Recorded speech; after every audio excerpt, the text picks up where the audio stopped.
ನಮಸ್ತೆ ಸ್ನೇಹಿತರೆ, ಎಲ್ಲರಿಗೂ ಆದ್ಯ ಕೆರಿಯರ್ ಅಕಾಡೆಮಿ ಹೊಸಕೋಟೆ ಯೂಟ್ಯೂಬ್ ಚಾನಲ್ಗೆ ಸ್ವಾಗತ. ಈ ಒಂದು ಕ್ಲಾಸಲ್ಲಿ ನಾವು ಭೂಮಿ ಅನ್ನತಕ್ಕಂಥ ಒಂದು ಗ್ರಹದ ಬಗ್ಗೆ ತಿಳ್ಕೊಳ್ಳೋಣ. ಇದು 8th ಸ್ಟ್ಯಾಂಡರ್ಡ್ ಸೋಷಿಯಲ್ ಸೈನ್ಸ್ನಲ್ಲಿರ್ತಕ್ಕಂಥ ಒಂದು ಚಾಪ್ಟರ್ ಆಗಿರುತ್ತೆ. ಯಾರೆಲ್ಲ ಈ ವಿಡಿಯೋ ನೋಡ್ತಾ ಇದ್ದೀರಾ ದಯವಿಟ್ಟು ಈ ವಿಡಿಯೋಗೆ ಒಂದು ಲೈಕ್ ಕೊಡಿ, ಶೇರ್ ಮಾಡಿ ಮತ್ತು ಸಬ್ಸ್ಕ್ರೈಬ್ ಮಾಡ್ಕೊಳ್ಳಿ ಸ್ನೇಹಿತರೆ. ನಮ್ಮ ಒಂದು ಚಾನಲಲ್ಲಿ ಕರೆಂಟ್ ಅಫೇರ್ಸ್ನ ಒಂದು ಪ್ಲೇ ಲಿಸ್ಟ್ ಇದೆ, ಇಂಡಿಯನ್ ಕಾನ್ಸ್ಟಿಟ್ಯೂಷನ್ನ ಒಂದು ಪ್ಲೇ ಲಿಸ್ಟ್ ಇದೆ, ಮೆಂಟಲ್ ಎಬಿಲಿಟಿಯ ಒಂದು ಪ್ಲೇ ಲಿಸ್ಟ್ ಇದೆ ಮತ್ತು social science 8th standard social ಸೈನ್ಸ್ನ ಒಂದು ಪ್ಲೇ ಲಿಸ್ಟ್ ನಡೀತಾ ಇದೆ ಸ್ನೇಹಿತರೆ. ಇವೆಲ್ಲ ವಿಡಿಯೋಗಳನ್ನು ನೀವು ಯೂಸ್ ಮಾಡ್ಕೊಳ್ಳಿ ಸ್ನೇಹಿತರೆ. ಮೊನ್ನೆ ಹೆಚ್ಚು ತಡ ಮಾಡದೆ ಡೈರೆಕ್ಟಾಗಿ ಕಂಟೆಂಟ್ಗೆ ಮೂವ್ ಆಗೋಣ.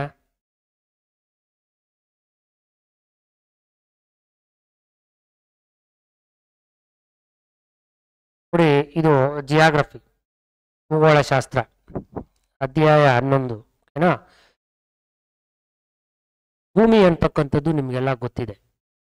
ಇದೊಂದು ಗ್ರಹ, ಜೀವಂತ ಗ್ರಹ. ನೀವೆಲ್ಲ ವಾಸ ಮಾಡ್ತಾ ಇರೋದು ಭೂಮಿಯಲ್ಲಿ. ಭೂಮಿಯಲ್ಲಿ ಲಿವಿಂಗ್ ಥಿಂಗ್ಸ್ ಅಂತಕ್ಕಂಥದ್ದು, ನಾನ್ ಲಿವಿಂಗ್ ಥಿಂಗ್ಸ್ ಅಂತಕ್ಕಂಥದ್ದು ಇದ್ದಾವೆ ಅಲ್ವಾ?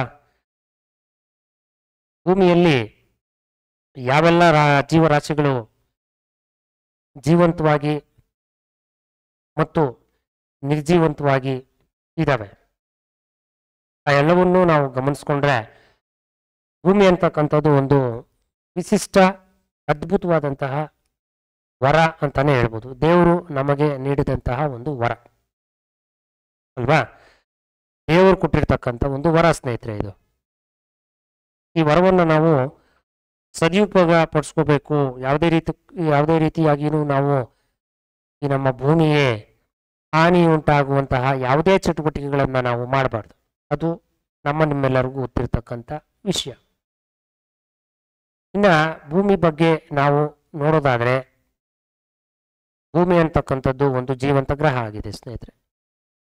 ಭೂಮಿ ಅಂತಕ್ಕಂಥದ್ದು ಒಂದು ಜೀವಂತ ಗ್ರಹ ಅಲ್ವಾ? ಈ ಭೂಮಿ ನಮಗೆ ಸೂರ್ಯನಿಂದ 3ನೇ ಗ್ರಹ ಆಗಿದೆ ಸ್ನೇಹಿತರೆ. ಓಕೆನಾ? ಸೂರ್ಯನಿಂದ 3ನೇ ಗ್ರಹ ಆಗಿದೆ. ಈ ಭೂಮಿಯಲ್ಲಿ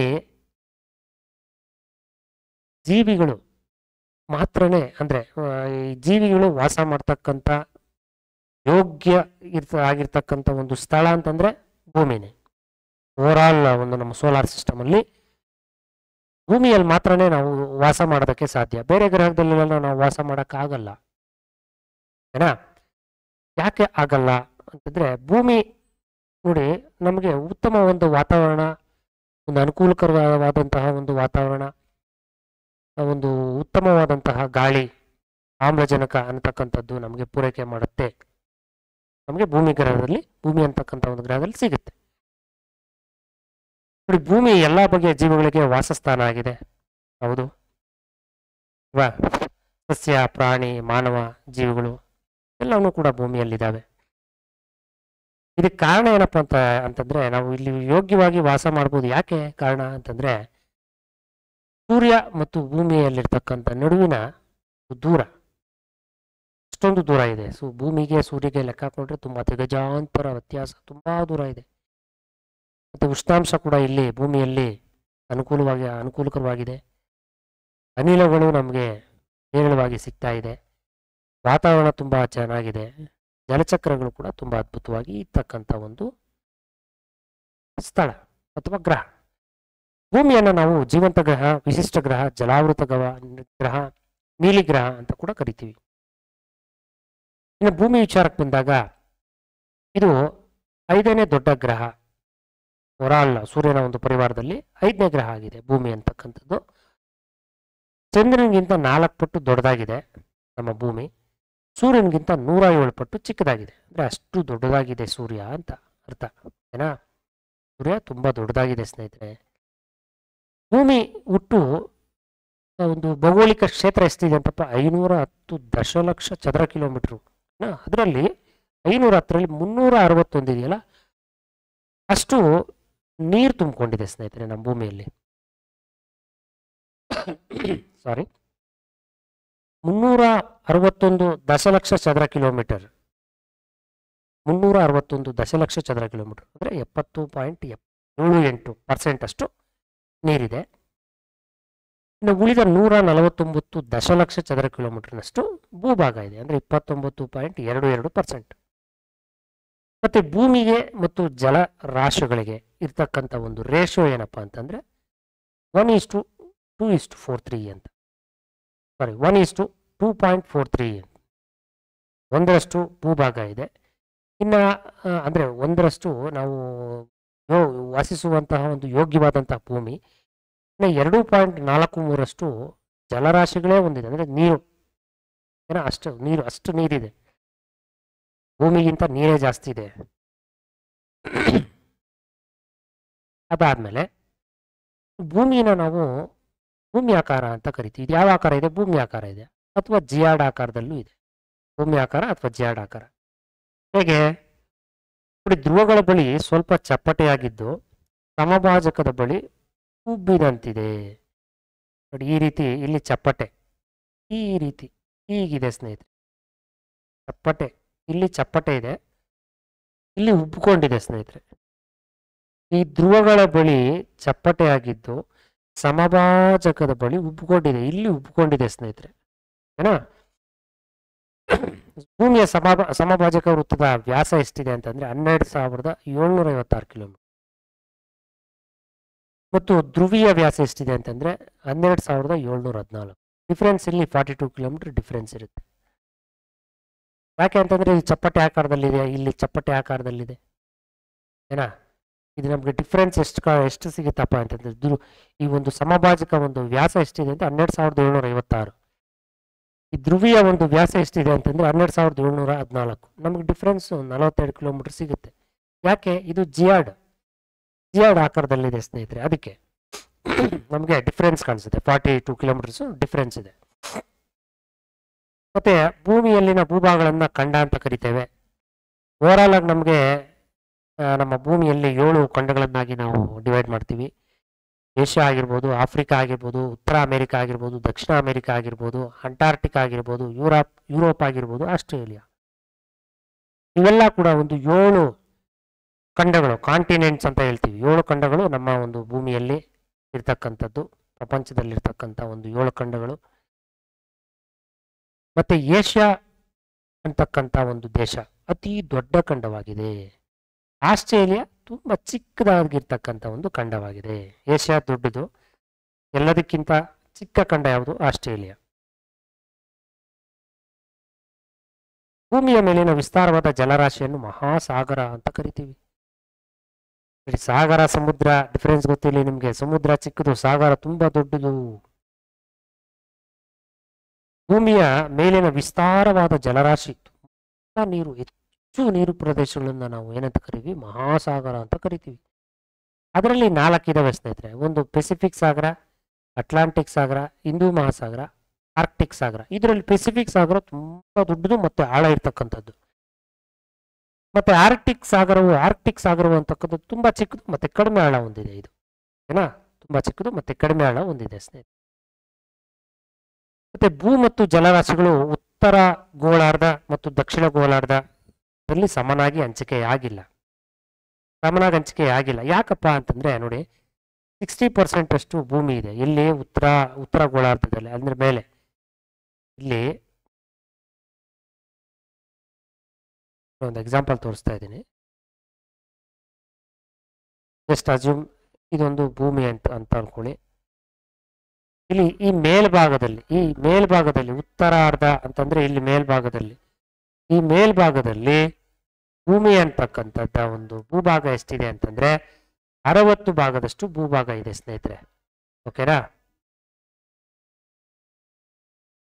ನೋಡಿ ಸ್ನೇಹಿತರೆ, ಇಲ್ಲಿ ಉತ್ತರಾರ್ಧ ಗೋಳ, ಇಲ್ಲಿ ಉತ್ತರಾರ್ಧ ಗೋಳದಲ್ಲಿ 60% ಅಷ್ಟು ಭೂಭಾಗ ಇದೆ. ಇನ್ನು 40% ಅಷ್ಟು ಜಲರಾಶಿ ಇದೆ. 60-40. ಇದು ಅದಕ್ಕೆ ಇಲ್ಲಿ ಈ ಮೇಲೆಗಡೆ ಇರ್ತಕ್ಕಂಥ ಒಂದು ಪ್ರದೇಶವನ್ನು ನಾವೇನಂತ ಕರಿತೀವಿ, ಭೂಪ್ರಧಾನ ಗೋಳ ಅಂತ ಕರಿತೀವಿ. ಅಂದರೆ ಇಲ್ಲಿ ಭೂಮಿಯೇ ಜಾಸ್ತಿ ಇರೋದಲ್ವಾ 60. ಅದೇ ದಕ್ಷಿಣಾರ್ಧ ಗೋಳದಲ್ಲಿ ಇಲ್ಲಿ ನಮಗೆ 81% ನೀರಿದೆ ಸ್ನೇಹಿತರೆ. ಇನ್ನು ರಿಮೈನಿಂಗ್ 19% ಭೂಭಾಗ ಇದೆ ಸ್ನೇಹಿತರೆ. ಸೊ ಅದಕ್ಕೆ ಇಲ್ಲಿ ನೀರು ಹೆಚ್ಚಿರೋದ್ರಿಂದ ಜಲಪ್ರಧಾನ ಗೋಳ ಅಂತ ಕರಿತೀವಿ ಸ್ನೇಹಿತರೆ. ಅದು ಗೊತ್ತಿರಲಿ ನಿಮಗೆ. ಓಕೆ, ನೆಕ್ಸ್ಟು ಅಕ್ಷಾಂಶ ಮತ್ತು ರೇಖಾಂಶ, ಅದರ ಬಗ್ಗೆ ಒಂದು ಸ್ವಲ್ಪ ಚರ್ಚೆ ಮಾಡೋಣ.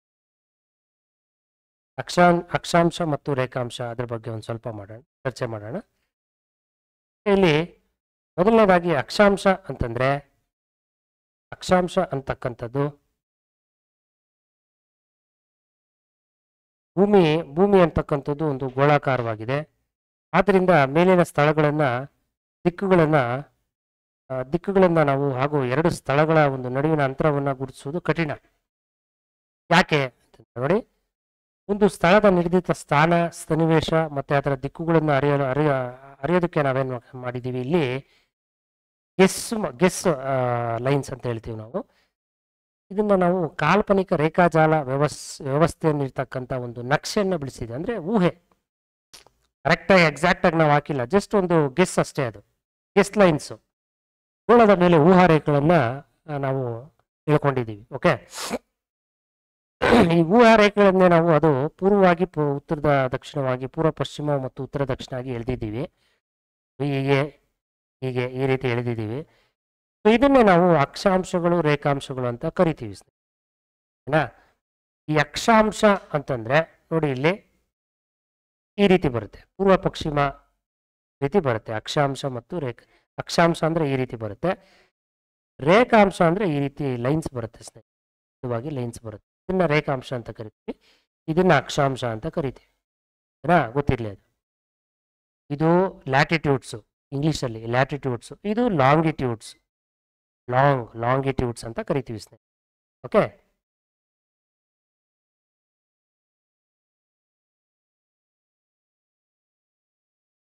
ಮತ್ತೆ ನೋಡಿ ಇಲ್ಲಿ ಡಯಾಗ್ರಾಮ್ ಕೊಟ್ಟಿದ್ದಾರೆ. ಇಲ್ಲಿ ನೋಡಿ, ನಿಮಗೆ ನಾನು ಹೇಳಿದೆ ಆಗಲೇ ಹೇಳಿದೆ ನೋಡಿ, ಇದು ಉತ್ತರಾರ್ಧಗೋಳ, ಇದು ದಕ್ಷಿಣಾರ್ಧಗೋಳ, ಪೂರ್ವ ಅಂದರೆ ಸಮಭಾಜಕ ವೃತ್ತ. ನೋಡಿ ಇಲ್ಲಿರುತ್ತೆ ಸಮಭಾಜಕ, ಈ ಸ್ಟ್ರೈಟ್ ಲೈನು ಸಮಭಾಜಕ ವೃತ್ತ.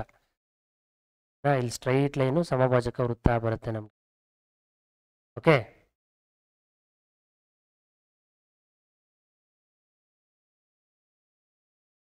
ಇಲ್ಲಿ ಲೈನ್ಸ್ ಕೂಡ ಅಷ್ಟೇ ಸ್ನೇಹಿತರೆ, ಲೈನ್ಸ್ ಕೂಡ ಎಕ್ಸ್ಪ್ಲೇನ್ ಮಾಡ್ತೀನಿ ನೋಡಿ. ಇಲ್ಲಿ ಈ ಒಂದು ಗೆರೆ ಇದೆಯಲ್ಲ, ಇವೆಲ್ಲನೂ ರೇಖಾಂಶ ಅಂತ ಕರಿತೀವಿ. ಗೆರೆಗಳೆಲ್ಲ ಕೂಡ ರೇಖಾಂಶ ಅಂತ ಕರಿತೀವಿ. ಇವೆಲ್ಲ ರೇಖಾಂಶ.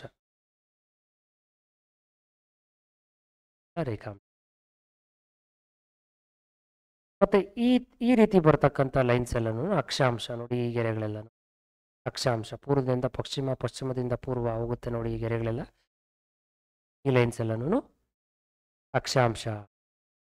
ಓಕೆ, ಇಷ್ಟು. ಅದಾದ್ಮೇಲೆ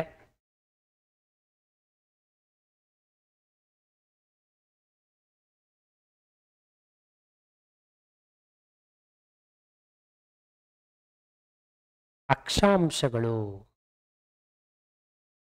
ನೋಡಿ, ಅಕ್ಷಾಂಶ ಅಂತಂದ್ರೇನೆ ಲ್ಯಾಟಿಟ್ಯೂಡ್ಸ್. ಈ ಅಕ್ಷಾಂಶಗಳು ಹೇಗೆ, ನಾನು ಈಗಲೇ ನಿಮಗೆ ಹೇಳಿದೆ ಅಕ್ಷಾಂಶಗಳು ಅಂತ. ನೋಡಿ ಇಲ್ಲೇ ಇದೆ ನೋಡಿ, ಇವನ್ನೆಲ್ಲ ನಾವು ಅಕ್ಷಾಂಶಗಳು ಅಂತ ಕರಿತೀವಿ. ಈ ಓವರಾಲ್ ಆಗಿ ಎಲ್ಲ ಅಕ್ಷಾಂಶಗಳನ್ನು ನಾವು ನೋಡೋದಾದ್ರೆ, ಈ ಒಂದು ಇಲ್ಲಿ ಇದೆಯಲ್ವಾ, ಈ ಒಂದು ಬಾಕ್ಸು, ಈ ಬಾಕ್ಸಿಂದ ಇನ್ನೊಂದು ಬಾಕ್ಸ್ಗೆ ನಮ್ಗೆ ಎಷ್ಟು ಕಿಲೋಮೀಟರ್ ಇರುತ್ತೆ ಡಿಸ್ಟೆನ್ಸು ಅಂತಂದರೆ 110.4 ಕಿಲೋಮೀಟರ್ ಇರುತ್ತೆ. ಒಂದು ಅಕ್ಷಾಂಶದಿಂದ ಇನ್ನೊಂದು ಅಕ್ಷಾಂಶಕ್ಕೆ ಇರತಕ್ಕಂಥ ಡಿಸ್ಟೆನ್ಸು 110.4 ಕಿಲೋಮೀಟರ್ಗಳಾಗಿರುತ್ತೆ. ಮತ್ತು ಇಲ್ಲಿ ಎಲ್ಲ ಓವರಾಲ್ 90 ಡಿಗ್ರಿ ಹೇಗಪ್ಪ ಅಂತಂದರೆ ನೋಡಿ, ಇಲ್ಲಿ ಈ ಸೆಂಟ್ರಿಗೆ ಒಂದು ಲೈನ್ ಇದೆಯಲ್ಲ, ಇದು 90 ಡಿಗ್ರಿ, ಇದು 90 ಡಿಗ್ರಿ. ನೋಡಿ ಇಲ್ಲಿ 90 ಡಿಗ್ರಿ ಬರುತ್ತೆ, ಇಲ್ಲೂ ಕೂಡ ಕೆಳಗಡೆ 90 ಡಿಗ್ರಿ ಬರುತ್ತೆ ಪೂರ್ವ ಪಶ್ಚಿಮಕ್ಕೆ. ಸೊ ಓವರಾಲ್ ಆಗಿ ನಮಗೆ 360 ಡಿಗ್ರಿ ಇರುತ್ತಿದ್ದು. ಕಂಪ್ಲೀಟ್ ಭೂಗೋಳ ನಮಗೆ 360 ಡಿಗ್ರಿ ಕಂಪ್ಲೀಟ್ ನಮಗೆ 360 ಡಿಗ್ರಿ ಓವರ್ ಆಲ್. ಓಕೆ, ಅದು ಗೊತ್ತಿರಲಿ ಸ್ನೇಹಿತರೆ.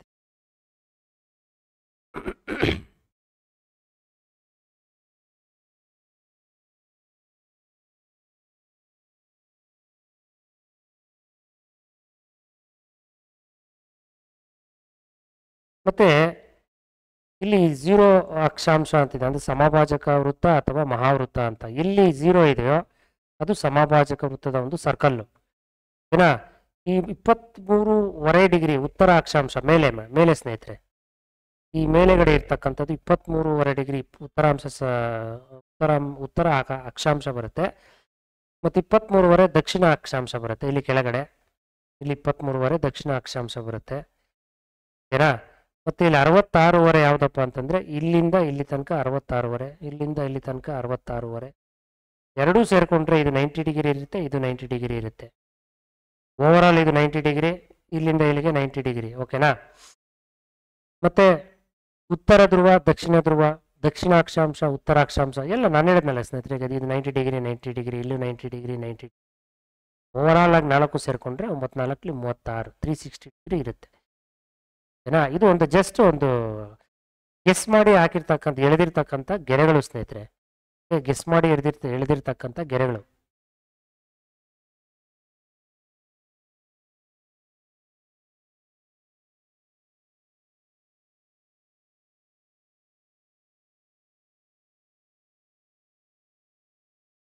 ರೇಖಾಂಶ ಅಂತ ಇದೆ. ರೇಖಾಂಶ ಅಂದ್ರೆ ನಿಮ್ಗೆ ಗೊತ್ತಿದೆಯಾ? ನಿಮಗೆ ನನಗೆ ಈಗ ತಾನು ಹೇಳಿದ್ನಲ್ವಾ, ನೋಡಿ ಇದೇ ರೇಖಾಂಶ. ಲಾಂಗಿಟ್ಯೂಡ್ಸ್ ಇಂದ ಕಂಪ್ಲೀಟ್ ಲೈನ್ಸು ಇದ್ದೀವಲ್ಲ, ಇಲ್ಲಿ ಬಂದಿದೆಯಲ್ಲ ಈ ಲೈನ್ಸು, ಕಂಪ್ಲೀಟ್ ಲೈನ್ಸ್ನ ನಾವು ಏನಂತ ಕರಿತೀವಿ? ರೇಖಾಂಶ ಅಂತ ಕರಿತೀವಿ ಸ್ನೇಹಿತರೆ. ಮತ್ತೆ ಗ್ರೀನ್ ವಿಚ್ ರೇಖಾಂಶ ಅಂತ ಇದೆ. ಗ್ರೀನ್ ವಿಚ್ ರೇಖಾಂಶ ಅಂತಂದ್ರೆ ಏನು?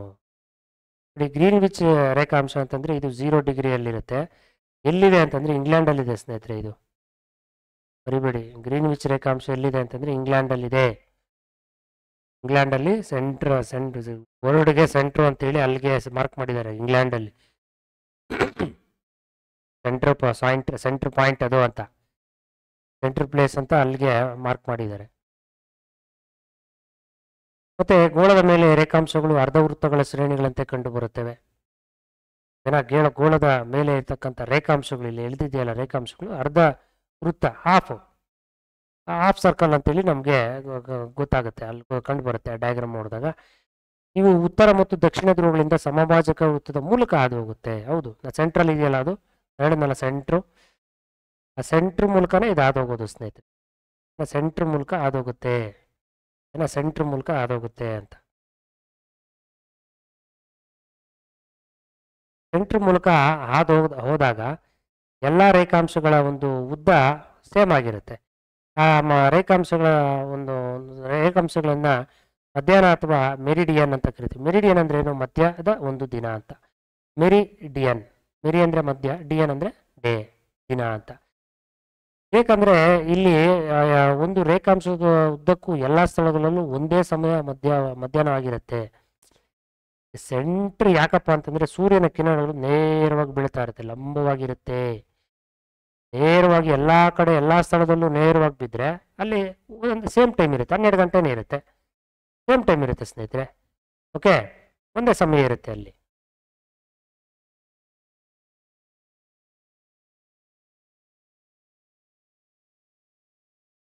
ನೋಡಿ, ಆಗ್ಲೇ ಹೇಳಿದೆ ಗ್ರೀನ್ ವಿಚ್ ಅಂತಕ್ಕಂಥದ್ದು ಎಲ್ಲಿದೆ ಅಂತಂದ್ರೆ ಇಂಗ್ಲೆಂಡಲ್ಲಿದೆ. ಇಂಗ್ಲೆಂಡಲ್ಲಿ ಅದು 0 ಡಿಗ್ರಿ ಅಂತ ನಾವು ಹೇಳ್ಬೋದು. ಅದು ಇಡೀ ವರ್ಲ್ಡ್ಗೆ ಸೆಂಟ್ರ್ ಪ್ಲೇಸ್ ಅದು. ಓಕೆನಾ.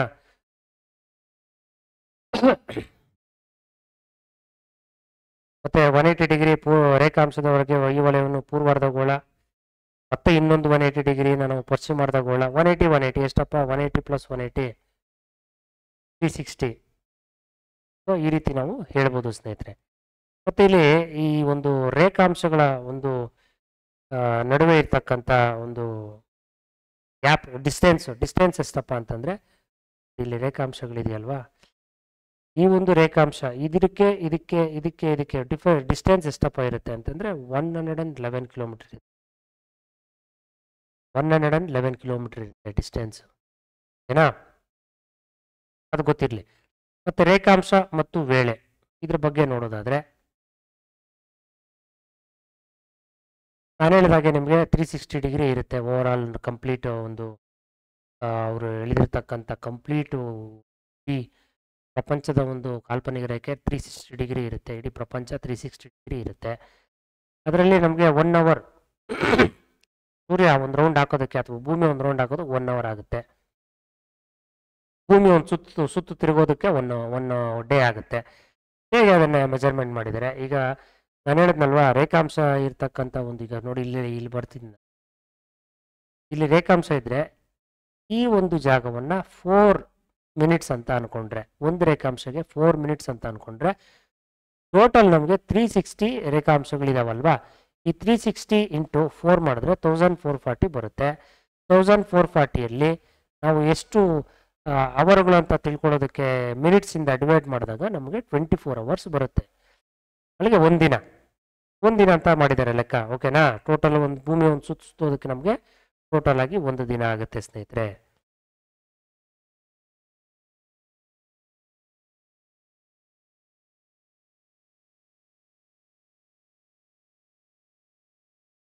ಮತ್ತೆ ಸ್ಥಾನಿಕ ವೇಳೆ, ಎಲ್ಲಿ ಸೂರ್ಯನ ಕಿರಣ ನೇರವಾಗಿ ಬೀಳ್ತಾ ಇರುತ್ತೆ ಅಲ್ಲಿ 12 ಗಂಟೆ ಸ್ನೇಹಿತರೆ. ಓಕೆನಾ, ನೇರವಾಗಿರುತ್ತಲ್ವಾ ಸೂರ್ಯನ ಒಂದು ಕಿರಣಗಳು ಯಾವ ಒಂದು ಸ್ಥಳಕ್ಕೆ ನೇರವಾಗಿ ಬೀಳ್ತಾ ಇರುತ್ತೆ ಅಲ್ಲಿ 12 ಗಂಟೆ. ಇನ್ನು ಸ್ಟ್ಯಾಂಡರ್ಡ್ ಟೈಮ್, ಪ್ರಮಾಣಿತ ವೇಳೆ, ಸ್ಥಳದಿಂದ ಸ್ಥಳಕ್ಕೆ ಇದು ಚೇಂಜ್ ಆಗ್ತಾ ಇರುತ್ತೆ ಸ್ನೇಹಿತರೆ. ಈಗ ಇಂಡಿಯಾದಲ್ಲಿ ಒಂದು ಟೈಮ್ ಇದ್ದರೆ ದುಬೈಯಲ್ಲಿ ಒಂದು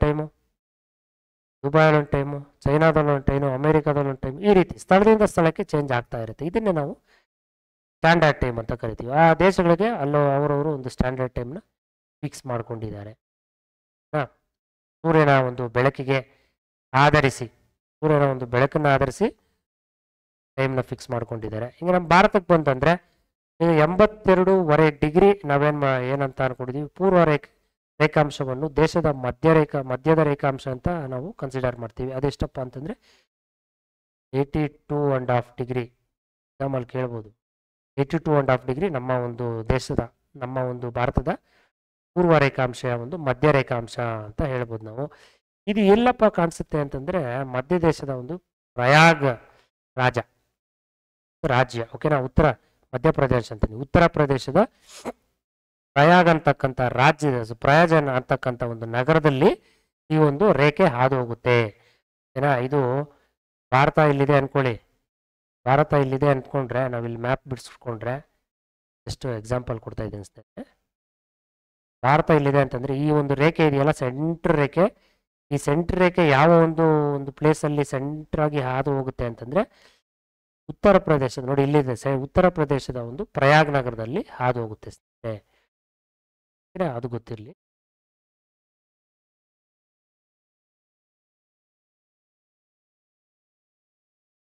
ಮತ್ತು ಹಾಗೆ ನೋಡೋದಾದರೆ ಈಗ ಈ ಪ್ರಪಂಚದಲ್ಲಿ ಕೆಲವು ರಾಷ್ಟ್ರಗಳಲ್ಲಿ 45ಕ್ಕಿಂತ ಹೆಚ್ಚು ರೇಖಾಂಶಗಳಿದ್ದಾವೆ. ಓಕೆನಾ, ಮತ್ತೊಂದು ಭಾಗಕ್ಕೆ 3ರಿಂದ 4 ಗಂಟೆಗಳು ವ್ಯತ್ಯಾಸ ಆಗುತ್ತೆ. ಹೌದು, ಭಾರತದಲ್ಲಿ ಒಂದಿದ್ರೆ ದುಬೈಯಲ್ಲಿ ಒಂದು ವೇಳೆ ಇರುತ್ತೆ. ಅದನ್ನು ಓವರಾಲ್ ಆಗಿ ನೋಡಿಕೊಂಡ್ರೆ ನಮಗೆ ಇಡೀ ಪ್ರಪಂಚದಲ್ಲಿ 24 ಟೈಮ್ ಝೋನ್ಸನ್ನು ಸೆಟ್ ಮಾಡ್ಕೊಂಡಿದ್ದಾರೆ. ಆ 24 ಟೈಮ್ ಝೋನ್ಸಲ್ಲಿ ಮುಖ್ಯವಾಗಿರ್ತಕ್ಕಂಥದ್ದು ರಷ್ಯಾದಲ್ಲಿ 11 ಟೈಮ್ ಝೋನ್ ಇದೆ, USA ಮತ್ತು ಕೆನಡಾಗಳಲ್ಲಿ 5 ಟೈಮ್ ಝೋನ್ ಇದೆ, ಆಸ್ಟ್ರೇಲಿಯಾದಲ್ಲಿ 3 ಟೈಮ್ ಝೋನ್ಸ್ ಇದ್ದಾವೆ. ಅಂದರೆ ವೇಳಾವಳಿಗಳು, ಟೈಮ್ ಝೋನ್ಸ್ ಅಂತೀವಿ ನಾವು ಇದನ್ನು. ಏನ ಮತ್ತು ಅಂತಾರಾಷ್ಟ್ರೀಯ ಒಂದು ದಿನಾಂಕ ರೇಖೆ ಅಂತಂದರೆ international date line, IDL, international date line ಅಂತಂದರೆ ಏನು ಅಂತಂದರೆ, ನೋಡಿ ಫಾರ್ ಎಕ್ಸಾಂಪಲ್ ನಾವು ಪ್ರಪಂಚವನ್ನು ಪರ್ಯಟನೆ ಮಾಡಬೇಕು ಅಂತಂದರೆ, ವಿದೇಶಗಳನ್ನು ಸುತ್ತಬೇಕು ಅಂತಂದರೆ ನಮ್ಮ ವಾಚು ನಾವು ಚೇಂಜ್ ಮಾಡ್ಕೋತಾ ಇರ್ಬೇಕು. ಬೇರೆ ಪ್ಲೇಸ್ಗೆ ಹೋದಂಗೆಲ್ಲ ನಾವು ಚೇಂಜ್ ಮಾಡ್ಕೋತಾ ಇರಬೇಕು, ಒಂದೇ ಟೈಮ್ ಇರಲ್ಲ. ಯಾಕಂದರೆ ಜಾಗಗಳು ಅಂಕುಡೊಂಕಾಗಿರುತ್ತೆ, ಭೂಭಾಗಗಳನ್ನು ತಪ್ಪಿಸೋದಕ್ಕೆ ಅವ್ರು ಅಂಕುಡೊಂಕಾಗಿ ರಚನೆ ಮಾಡಿದ್ದಾರೆ. 180 ಡಿಗ್ರಿ ರೇಖಾಂಶ ಕೂಡ ಮೆನ್ಷನ್ ಮಾಡಿದ್ದಾರೆ ಅದರಲ್ಲಿ, ಒಂದು ರೇಖಾಂಶದಲ್ಲಿ 180, 180, 360. ಒಂದೊಂದು ಜಾಗಕ್ಕೆ ಹೋಗ್ತಾ ಇದ್ದಂಗೆ ಎಲ್ಲನೂ ಟೈಮ್ ಅಂತಕ್ಕಂಥದ್ದು ಬದಲಾವಣೆ ಆಗ್ತಾ ಇರುತ್ತೆ. ನಾವು ಹಡಗಲ್ಲಾದರೂ ಆಗಲಿ ವಿಮಾನದಲ್ಲಾದರೂ ಪ್ರಯಾಣ ಮಾಡಲಿ ನಮಗೆ ಡೇಟು ಮತ್ತು ಟೈಮು, ದಿನ ಅಂತಕ್ಕಂಥದ್ದೆಲ್ಲ ಚೇಂಜ್ ಆಗ್ತಾ ಇರುತ್ತೆ. ಫಾರ್ ಎಕ್ಸಾಂಪಲ್ ಏಷ್ಯಾದಿಂದ ನಾವು ಉತ್ತರ ಅಮೆರಿಕಾಗೆ ಹೋದರೆ ನಾವು 2 ದಿನ ಸಾರಿ, ಒಂದೇ ದಿನವನ್ನು ನಾವು 2 ಬಾರಿ ಪಡಿತೇವೆ. ನೋಡಿ, ಫಾರ್ ಎಕ್ಸಾಂಪಲ್ ಇಲ್ಲಿ ಇಂಡಿಯಾ ಇದೆ, ಇಲ್ಲಿ USA ಇದೆ, ಇಲ್ಲಿ ಚೀನಾ ಇದೆ. ಜಸ್ಟ್ ಅಸ್ಯೂಮ್ ಮಾಡ್ಕೊಳ್ಳಿ. ಇಲ್ಲಿ ಏಷ್ಯಾ ಇದೆ. ನೋಡಿ, ನಾವು ಹೀಗೆ ಓದಂಗೆಲ್ಲ ಏಷ್ಯಾ ಬಂದಿದ್ದು, ಏಷ್ಯಾದಿಂದ ಇಲ್ಲಿ ನಾವು ಉತ್ತರ ಅಮೆರಿಕಾಗೆ ಹೋಗ್ತೀವಿ. ಏಷ್ಯಾದಿಂದ ಈ ಥರ ಹೋಗ್ತಾ ಇದ್ವಿ. ಪಶ್ಚಿಮಕ್ಕೆ ಹೋದಂತೆಲ್ಲ ನಮಗೆ ಏನಾಗುತ್ತೆ, ಸೇಮ್ ಒಂದೇ ದಿನ ನಮಗೆ 2 ಸಲ ಸಿಗುತ್ತೆ. ಒಂದೇ ದಿನ ನಮಗೆ 2 ಸಲ ಸಿಗುತ್ತೆ. ಅಂದರೆ ಇಲ್ಲಿ ಸೋಮವಾರ ಇದ್ದರೆ ಇಲ್ಲೂ ಸೋಮವಾರನೇ ಆಗುತ್ತೆ. ನಾವು ಅಲ್ಲಿಗೆ ಹೋಗೋಷ್ಟೊತ್ತು ಸೋಮವಾರನೇ ಇರುತ್ತೆ. ಆದರೆ ಇಲ್ಲಿಂದ ನಾವು ಏಷ್ಯಾದಿಂದ ಈ ಕಡೆಗೆ ಬಂದರೆ ನಮಗೆ ಇಲ್ಲಿ ಸೋಮವಾರ ಇದ್ದರೆ ಇಲ್ಲಿ ಮಂಗಳವಾರ ಹೋಗಿರುತ್ತೆ ಸ್ನೇಹಿತರೆ ಹೋಗೋಷ್ಟೊತ್ತಿಗೆ. ಅಂದರೆ ಒಂದಿನ ಲಾಸ್ ಆಗುತ್ತೆ. ಈ ಕಡೆ ಹೋದರೆ ಲಾಸ್ ಆಗುತ್ತೆ, ಈ ಕಡೆ ಹೋದರೆ ಆ್ಯಡ್ ಆಗುತ್ತೆ ಟೈಮು. ಏನಾ, ಪೂರ್ವದಿಂದ ಪಶ್ಚಿಮದ ಕಡೆಗೆ ನಾವು ಹಾದು ಹೋಗುವಾಗ ಉತ್ತರ ಅಮೇರಿಕಾದಿಂದ ಏಷ್ಯಾ ಒಂದು ದಿನ ನಾವು ಕಳೆದ್ಕೋತೀವಿ. ಏನಾ, ಪೂರ್ವದಿಂದ ಪಶ್ಚಿಮಕ್ಕೆ ಹೋದರೆ ನಾವು ಒಂದಿನ ಕಳ್ಕೊತೀವಿ. ಸೊ ಈ ರೀತಿ ಅರ್ಥ ಮಾಡ್ಕೋಬೇಕು.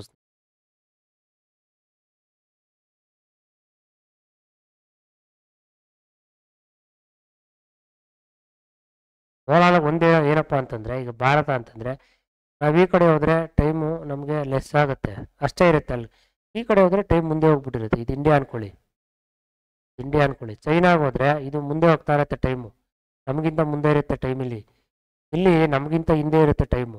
ಏನಾ, ಇಲ್ಲಿ 4 ಗಂಟೆ ಅನ್ಕೊಳ್ಳಿ. ನಾವು ಇಲ್ಲಿ ಏನು ಮಾಡ್ತೀವಿ, ಇಲ್ಲಿ 4 ಗಂಟೆ ಬೇಡ,